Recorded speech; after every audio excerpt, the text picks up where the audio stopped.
Hello बच्चों। तो आज हमारी जो प्रॉब्लम है, नेक्स्ट प्रॉब्लम हमारी क्या है। In which of the following options order of arrangement does not agree with the variation of property indicated against it. देखो, हमें ऑर्डर में दिए हुए हैं ये नंबर, इसमें हमें ये बताना है कौन कौन से ऑर्डर इसमें गलत बताए गए हैं। ठीक है, तो फर्स्ट केस लेते हैं। जैसे ए, क्या क्या दिया हुआ है। एल्यूमिनियम 3 पॉजिटिव, फिर मैग्नीशियम 2 पॉजिटिव, और सोडियम N पॉजिटिव, और फ्लोरीन F नेगेटिव। इसको बोला है इंक्रीजिंग आयनिक साइज बताना है इसका, इंक्रीजिंग आयनिक साइज। जैसे कि आपको पता है एनाइन का साइज सबसे बड़ा होता है एज कंपेयर टू केटाइन। ठीक है, ये मैंने आपको समझाया था। एनाइन का साइज सबसे बड़ा होता है, फिर पेरेंट एटम आते हैं यहाँ पे, उसके बाद केटाइन का साइज उससे कम होता है।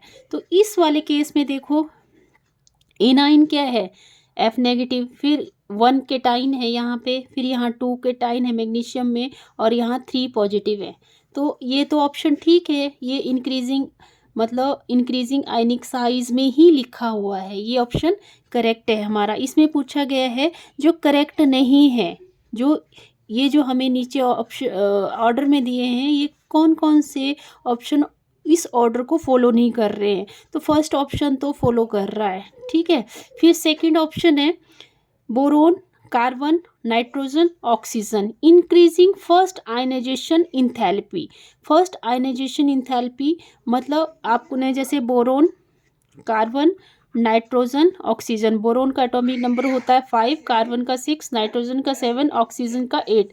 जैसे कि हमें पता है, जैसे कि हम लेफ्ट टू राइट मूव करते हैं तो क्या होता है, आयनाइजेशन इंथैल्पी की जो वैल्यू है वो इंक्रीज होती है। पर यहाँ पे मैंने ये भी बताया था आपको, इंक्रीज तो होती है, पर यहाँ पे देखेंगे हम नाइट्रोजन का जो एटॉमिक नंबर होता है वो 7 होता है, 1s2, 2s2 और 2p3। और जो p ऑर्बिटल है इसमें हाफ फील्ड है। ठीक है, हाफ फील्ड की वजह से यहाँ पे क्या है, जो नाइट्रोजन है उसकी जो आयनाइजेशन इंथैल्पी है वो पहले आएगी। मतलब ऐसे होगा, ये बोरोन, फिर कार्बन, फिर उसके बाद ऑक्सीजन, और सबसे ज़्यादा नाइट्रोजन। तो ये होगी इसकी, ये ऐसे आएगा, ये इंक्रीजिंग फर्स्ट आयनाइजेशन इंथैल्पी।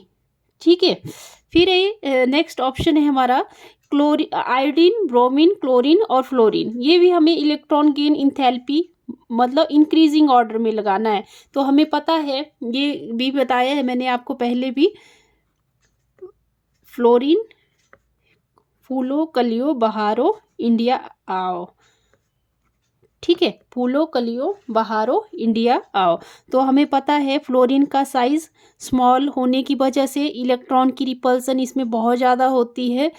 ठीक है, तो इसकी इलेक्ट्रॉन गेन इंथैल्पी इसके कंपैरिजन में कम होती है। ठीक है, तो इस केस में हमारा सबसे, जैसे ये वाला केस देखो, ये बी वाला केस, इसमें ये इस ऑर्डर को फॉलो नहीं कर रहा है, तो एक ऑप्शन तो इसमें ये आ गया। और थर्ड ऑप्शन फूलो कलियो बहारो इंडिया हो, तो जैसे मैंने बताया फ्लोरीन का साइज छोटा है, उसकी वजह से ये इसमें इलेक्ट्रॉन रिपल्सन ज़्यादा होगी एज़ कम्पेयर टू क्लोरीन के केस में जब इलेक्ट्रॉन इसके अंदर ऐड करेंगे तो इसमें इलेक्ट्रॉन रिपल्सन कम होगी एज़ कम्पेयर टू फ्लोरीन। तो ट्रेंड क्या होगा इसका, क्लोरीन सबसे ज़्यादा इलेक्ट्रॉन गेन इंथैल्पी क्लोरीन की होगी, उससे कम फ्लोरीन की होगी, उससे कम ब्रोमीन की होगी, और सबसे कम आयोडीन की होगी। ठीक है, क्लियर। तो इस केस में भी क्या गलत बताया था ना, ट्रेंड फ्लोरीन का पहले बता दिया था, क्लोरीन का बाद में, तो क्लोरीन पहले आएगा, फ्लोरीन इसकी जगह आ जाएगा। तो ये ट्रेंड भी गलत है, मतलब ये इसको एग्री नहीं कर रहा है। नेक्स्ट है हमारा lithium, sodium, potassium, rubidium. Lithium, sodium, potassium, rubidium. मतलब लिथियम क्या है, डाउन द ग्रुप बताया है, लिथियम, सोडियम, पोटेशियम, रेवेबियम। लिया ना करो रब से फरियाद। ठीक है, लिया ना करो रब से फरियाद। तो इसमें क्या बोला है, हमें पता है टॉप टू बॉटम जैसे ही हम ग्रुप में चलते हैं तो क्या होता है, मेटालिक करेक्टर इंक्रीज होता है। ठीक है, मेटालिक करेक्टर क्या होता है, इंक्रीज होता है। तो सबसे ज़्यादा मेटालिक करेक्टर रेबिबियम का होगा, उससे कम पोटेशियम का होगा, उससे कम सोडियम का, उससे कम लिथियम का। तो ये ऑप्शन ठीक है। ठीक है, आई होप आपको ये क्वेश्चन समझ आ गया होगा। तो नेक्स्ट हमारा क्वेश्चन है, which of the following have no unit. इसमें बताना है हमें किसकी कोई यूनिट नहीं होता। हमें पता है इलेक्ट्रॉन गेन इंथैल्पी का यूनिट होता है क्या होता है, किलो, एक तो होता है इलेक्ट्रॉन वोल्ट पर एटम और दूसरा यूनिट क्या होता है, किलो जूल पर मोल। किलो जूल पर मोल, इलेक्ट्रॉन गेन इंथैल्पी का इलेक्ट्रॉन वोल्ट पर एटम या किलो जूल पर मोल। और आयनाइजेशन इंथैल्पी का भी इलेक्ट्रॉन वोल्ट पर एटम या किलो जूल पर मोल।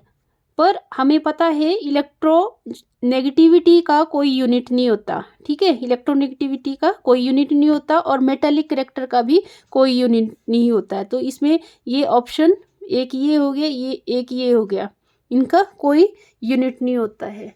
ठीक है, ओके। अगर वीडियो पसंद आया तो प्लीज़ लाइक करें, सब्सक्राइब करें चैनल को और ज़्यादा से ज़्यादा शेयर करें। Thank you.